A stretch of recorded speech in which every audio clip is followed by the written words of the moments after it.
태권도원 이전에 여전히 관심을 보이지 않고 있습니다. 4대 단체가 한자리에 모여 태권도원이 위상을 제대로 가질 수 있도록 적극적인 유치 노력이 필요합니다. 동서를 가로지르는 고속도로와 철도, 이른바 SOC 건설이 경제성이 떨어진다는 이유로 10년째 겉돌고 있습니다. 10년에 걸쳐 200억 원을 들인 의견 관광단지가 지역 경제에 아무런 도움 없이 사실상 방치되고 있습니다. 한 농촌 마을이 KTX 공사로 침수와 소음 피해를 입고 있지만 철도시설공단은 외면하고 있습니다. 여러분 안녕하십니까? JTBC 8시 뉴스입니다. 무주 태권도원이 개원한 지 1년이 다 돼가고 있습니다. 그동안 많은 태권도 대회와 행사가 열렸고 최근은 세계 태권도 선수권 대회 개최까지 확정됐습니다. 태권도원이 더 발전하기 위해서는 4대 태권도 단체가 입주해야 하는데 태권도 진흥재단을 제외하면 나머지 단체는 여전히 관심을 보이지 않고 있습니다. 보도에 송창용 기자입니다. 4대 태권도 단체는 태권도 승품과 단을 심사하는 국기원과 국내 태권도 대회를 주관하는 대한태권도협회, 국제올림픽위원회 산하기관인 세계태권도연맹, 그리고 무주 태권도원을 운영하는 태권도 진흥재단입니다. 이 가운데 태권도 진흥재단만 태권도원 개원에 맞춰 무주로 이전했고 나머지 단체들은 무주 이전에 관심이 없습니다. 국기원은 지난해부터 세계 태권도 아카데미 이전을 검토하고 있지만 아직까지 결론을 내지 못했습니다. 정확하게 아직까지 구체적으로 언제 간다, 이전한다 결론은 아직 안 나온 걸로 알고 있습니다. 대한태권도협회와 세계태권도연맹은 국기원보다 더 소극적입니다. 대한태권도협회는 아예 계획조차 없고 세계태권도연맹은 2017 세계태권도 선수권대회 준비를 위해 임시 사무실만 설치할 예정입니다. 저희가 지금 세계 대회 중이라서 구체적으로 저희가 뭐라고 말씀드리기는 어렵고요. 4대 태권도 단체는 세계 7천만 태권도인을 대표하면서 각종 태권도 대회와 행사를 주관하며 태권도 발전을 이끌어가고 있습니다. 4개 단체가 한자리에 모이지 않으면 태권도의 위상은 그만큼 떨어질 수밖에 없습니다. 나머지 기관은 지속적으로 협의하여 태권도원으로 이전할 수 있도록 노력을 다하겠습니다. 무주 태권도원이 세계 태권도의 중심이라는 위상을 제대로 가질 수 있도록 4대 태권도 단체 유치에 적극 나서야 할 것으로 보입니다. JTBC 뉴스 홍창용입니다. 동서를 가로지르는 고속도로와 철도, 이른바 SOC 건설이 10년째 별다른 성과를 내지 못하고 있습니다. 영호남 두 지역의 화합과 무주 세계 태권도 선수권 대회의 성공을 위해 동서 방향의 사회 기반 시설 확충이 시급해 보입니다. 김철 기자가 보도합니다. 호남고속도로와 서해안고속도로, 그리고 철도인 호남선과 전라선은 모두 남북 방향으로 쏠려 있습니다. 반면 전북의 동서방향 사회 기반 시설은 열악하기 짝이 없습니다. 죽음의 도로로 불려 통행량이 뜸한 88 고속도로가 전부입니다. 전문가들은 동서축 SOC 건설이 시급하다고 입을 모읍니다. 경상북도에서도 이 고속도로가 신속히 건설되기를 굉장히 희망한다고 굉장히 강력히 주장을 했습니다. 그래서 동서 간에 이게 고속도로, 이 새만금에서 포항까지 고속도로 건설에는 공감대가 이미 다 형성이 되어 있습니다. 전라북도는 민선 4기인 2006년을 전후해 동서 방향의 SOC 건설에 힘써왔습니다. 새만금 포항 동서 고속도로와 새만금에서 김천을 잇는 동서 횡단철도의 건설을 추진했습니다. 하지만 동서축 SOC는 경제성이 떨어진다는 이유로 10년째 겉돌고 있습니다. 사업비 4조 7천억 원의 동서고속도로는 새만금과 전주의 54km 구간만 기본 설계를 끝냈을 뿐 무주에서 대구의 86km 고속도로 구간은 무기한 연기됐습니다. 사업비 3조 3천억 원의 동서철도는 국가철도망 구축 계획에도 포함되지 않았습니다. 전라북도는 동서 방향의 고속도로와 철도가 영호남 화합은 물론 무주 세계 태권도 선수권 대회 성공에 큰 역할을 할 것으로 보고 있습니다. 영남의 물류권 등 전국적인 물동량을 새만금으로 몰려오게 해서 대중국 전초 기지화를 할 수 있는 기반을 닦을 수 있고 그 영남 지역의 그 관광객을 무주 태권도원으로 모으는 데도 활성화할 수 있다고 보고 있고요. 동서를 가로지르는 고속도로와 철도는 지역 균형 발전 측면에서도 필요합니다. 동서축 사회 기반 시설 추진이 계속 겉돌면 국책 사업인 새만금의 성공도 장담할 수 없습니다. JTB 뉴스 김철우입니다. 정부가 내년 국가 예산을 긴축적으로 편성하기로 해 지역 현안 사업에 차질이 우려되고 있습니다. 전라북도는 지덕권 산림치유단지의 경우 당초 모든 예산이 국가 부담이었지만 정부가 지방비 부담을 요구하고 있고 국립식생활교육문화센터 신설은 임실군에게 62억 원의 토지 매입비를 부담시켰다고 밝혔습니다. 정부가 예산 부족을 이유로 각종 국가 사업을 잇따라 지방에 떠넘겨 열악한 지방 재정은 더 나빠지고 현안 사업이 차질을 빚을 것으로 보입니다. 10년에 걸쳐 조성한 의견 관광단지에 찬바람만 불고 있습니다. 반려견과 관련된 시설도 거의 없고 방문객도 적어서 지역 경제 유발 효과는 기대하기 어렵습니다. 보도에 김진형 기자입니다. 임실군이 지난 2003년부터 시작해 지난해 공사를 마친 의견 관광지입니다. 모두 220억 원을 들여 11만 제곱미터를 관광시설로 조성했습니다. 하지만 방문객 한 명 찾아보기 어렵습니다. 지푸라기로 만든 개 조형물 몇 점 외에는 특색이 있는 시설은 없습니다. 개를 데리고 걷는 산책로와 간단한 장애물을 설치한 훈련장이 사실상 전부입니다. 광장, 분수대, 산책로처럼 전국 어디서나 볼 수 있는 시설뿐입니다. 뭐가 있어야 보러 볼판에 아무것도 없고 구경할 게 뭐가 있어야지. 그러다 보면 꽃이라도 있으면 꽃이라도 보는데 그런 게 너무 없으니까 너무나 썰렁하더라고요. 반려견을 위한 애견용품 판매점 하나 유치하지 못했습니다. 간단한 매점이나 식당도 없고 상시 근무하는 관리자도 두기 어렵습니다. 이런 형편이니 주차료나 입장료를 받는다는 것은 엄두도 낼 수 없습니다. 반려견들 동호회나 이런 분들이 오셔서 이제 사용할 때 입장료 정도 할 예정인데 아직까지는 지금 저희가 입장료를 받거나 하진 않고 있어요. 200억 원이 넘는 예산이 들어갔지만 특색 없는 시설들로 채워져 관광객을 유치하지도 못하고 지역 경제에도 아무 도움을 주지 못하고 있습니다. JTB 뉴스 김진형입니다. 전북도의회가 이른바 아울렛으로 불리는 대형 할인 매장이 들어설 지역에 지역 상생을 촉구했습니다. 전북도의회는 군산과 김제에 각각 대형 할인 매장이 들어설 예정이어서 지역 영세 상인들의 큰 피해가 우려된다며 군산시와 김제시가 업체 측에 영세 상인을 위한 상생 방안을 요구해야 한다고 주장했습니다.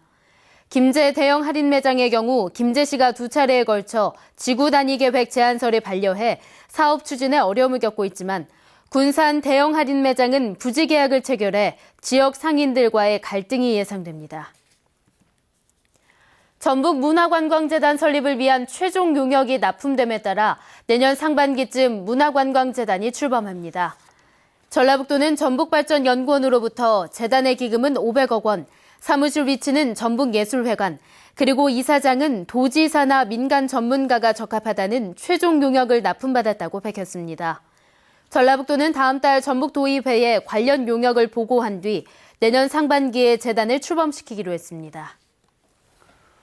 KTX 공사 이후 피해를 호소하는 농민들을 어제 보도했는데요. KTX 공사로 침수와 소음 피해를 입고 있는 주민들도 있습니다. 철도시설공단은 대책은 세우지 않고 모르쇠로 일관하고 있습니다. 정원익 기자가 보도합니다. 60여 가구가 모여 사는 농촌 마을입니다. 4년 전 마을 입구를 지나는 KTX 공사가 시작된 뒤 100mm가 안 되는 비에도 침수가 반복되고 있습니다. 여러 갈래로 나뉘어 있던 물길이 철길에서 나오는 빗물을 막기 위해 한 곳으로 합쳐졌기 때문입니다. 물이 바다가 되어버려요, 앞에가. 그래가지고 이제 물이 더 많이 갖고는 이 수목으로 막 물이 솟아쳐갖고는 우리 집에 들어와 버려요. 주민들이 물길을 돌려달라고 요구하고 있지만 철도시설공단은 인근 하천의 퇴적이 문제라며 외면하고 있습니다. 주말 기준 하루에 50차례 이상 마을을 지나는 KTX의 소음도 문제입니다. 정읍시에서 측정한 결과 순간 소음이 87데시벨이나 됐지만 유난히 마을 쪽에만 방음벽이 설치되지 않고 있습니다. 저 길을 저쪽도 저만큼을 휘놓았고 이쪽도 이만큼이라고 이 공간만 지금 남아 있어요. 그 우리가 별시럽게 강력한 항의도 하고 다 해봤다요. 그랬더니 설계가 없고 돈이 없어서 안 된다 이거요. 공단 측은 1시간 평균 소음이 최대 55.6dB로 기준치인 60dB에 모자란다고 해명합니다. 좌우에는 소음치가 넘었기 때문에 한 거고요. 가운데는 소음치가 안 됐기 때문에 1.2m 그 교량장애 그 스크린이 있잖아요. 그걸 놔둔 겁니다. 평화롭던 한 농촌 마을이 KTX가 개통되면서 침수와 소음으로 시름을 앓고 있습니다. JTB 뉴스 정원익입니다. 지역농협이 다음 달 5일까지 자연재해와 병해충의 피해를 보상하는 벼 농작물 재해보험을 판매합니다. 전라북도는 벼 재해보험의 경우 정부에서 가입료의 50%를 지원하고 도와 시군이 추가로 27%를 주기 때문에 농가가 실제로 부담하는 보험료는 헥타르당 10만 원가량이라고 밝혔습니다. 자연재해와 병충해가 심했던 지난 2012년엔 전북의 5,130농가가 225억 원의 보험금을 지급받았습니다. 전북교육청의 학교 자치조례 제정과 관련해 전북교총이 조례 제정 유보를 촉구했습니다. 전북교총은 민주적 학교 실현은 기존의 법과 제도로 충분히 이룰 수 있고 새 조례가 상위 법령과 충돌할 수 있다며 강자적인 조례안이 학교 민주화와 자율성을 침해하고 혼란과 불협화음을 일으킬 수 있다고 지적했습니다.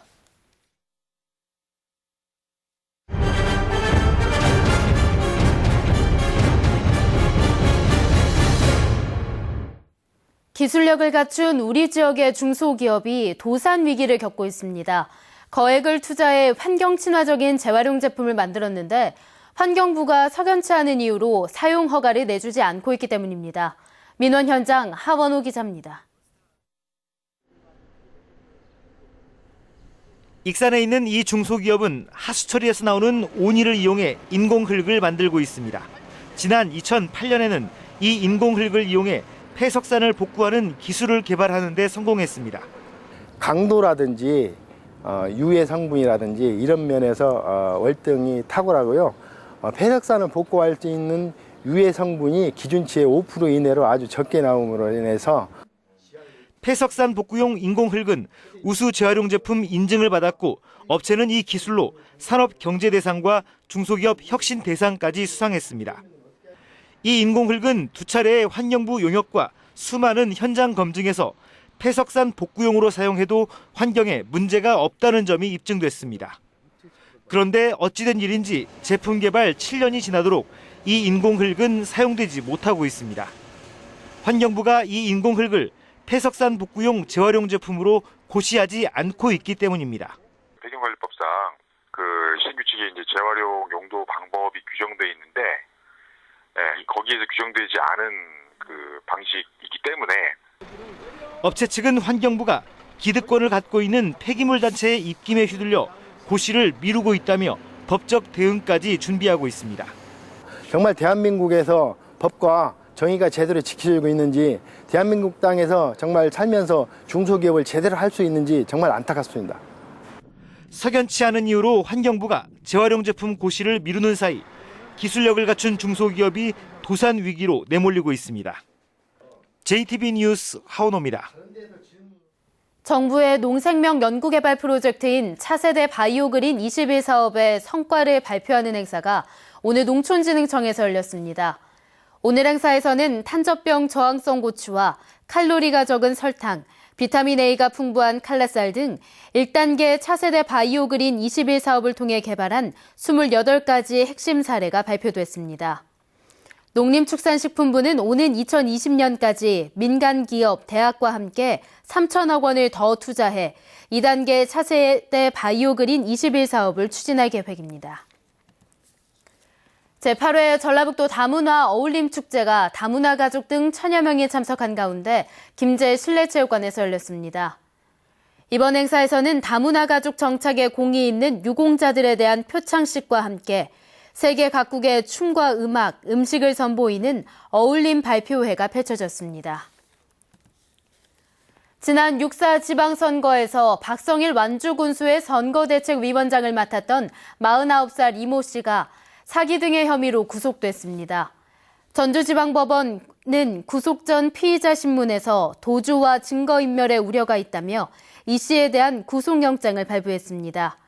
이 씨는 관급공사 수주를 대가로 지난해 7월부터 11월까지 30여 차례에 걸쳐 건설업자에게 1억 3천만 원을 받고 지인의 자녀를 대기업에 취업시켜주겠다는 등의 명목으로 8천여만 원을 받은 혐의를 받고 있습니다. 전주지방법원 형사 5단독은 유치권을 행사하겠다며 주택에 창문을 깨고 들어간 혐의로 기소된 건축업자 서모 씨에게 벌금 200만 원을 선고했습니다. 서 씨는 지난해 2월부터 공사비 2억 원을 받지 못했으니 유치권을 행사하겠다며 전주에 있는 단독주택의 유리창을 깨고 3차례에 걸쳐 침입한 혐의로 기소됐습니다. 정읍경찰서는 운영을 중단하거나 잠시 멈춘 공장을 돌며 상습적으로 전선을 훔친 혐의로 광주에 사는 51살 조모 씨 등 5명을 구속했습니다. 이들은 지난해 8월부터 최근까지 전북과 전남, 경남 등 전국을 돌며 폐업하거나 운영을 잠시 멈춘 공장에서 34차례에 걸쳐 모두 13억 원어치의 전선을 잘라 훔친 혐의입니다. 오늘 오전 9시 50분쯤 군산시 오식도동 한 화학물질 취급업체 실험실에서 화학약품이 폭발했습니다. 이 사고로 실험실에 있던 직원 32살 신모 씨 등 3명이 다쳐 병원에서 치료를 받고 있습니다. 경찰은 공장 직원들 등을 상대로 정확한 사고 원인을 조사하고 있습니다. 날씨입니다. 전북은 오늘 전주가 23.4도, 군산은 19.4도에 머무는 등 어제보다 3, 4도가량 낮았습니다. 내일은 맑겠지만 아침에 안개가 끼는 곳이 많아 운전자들의 주의가 필요합니다. 내일 아침 최저기온은 6도에서 11도, 낮 최고기온은 23도에서 27도로 조금 덥겠습니다. 금요일인 모레는 낮 기온이 29도까지 오를 것으로 보입니다. 전주기상대는 당분간 비 소식 없이 낮 기온이 30도 안팎까지 오르는 초여름 더위가 이어질 것으로 내다봤습니다.